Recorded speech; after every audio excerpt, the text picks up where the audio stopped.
Ciao pangga! Good morning! So for today's video, i-share ko lang sa inyo mga pangga ang mga nabili ko sa Teddy. So it's been a while since the last time na nag-haul ako ng mga items from Teddy.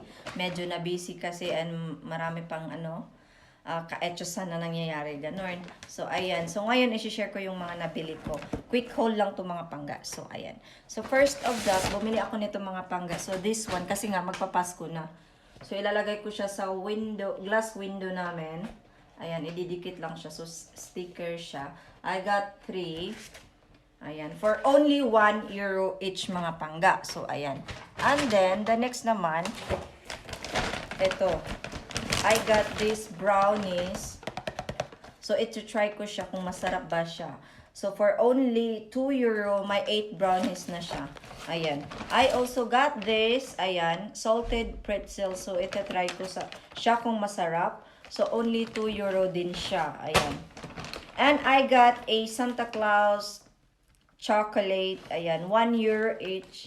I got 3 mga pangga. Ayan siya. And then, ayan siya. Tatlo. And another chocolate mga pangga. Ito.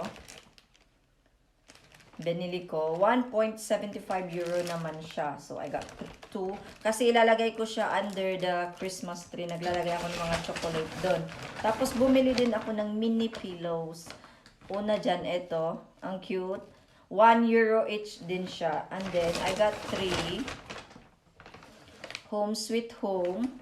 And then, the other naman is, ito siya. Horse. Ilalagay ko siya sa, sa bed ng anak ko, yung sa headboard, parang ganun.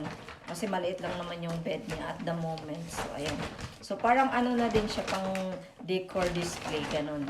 So, yun lang mga pangga. That's all what I got sa Teddy. So, yun lang. Thank you. Bye!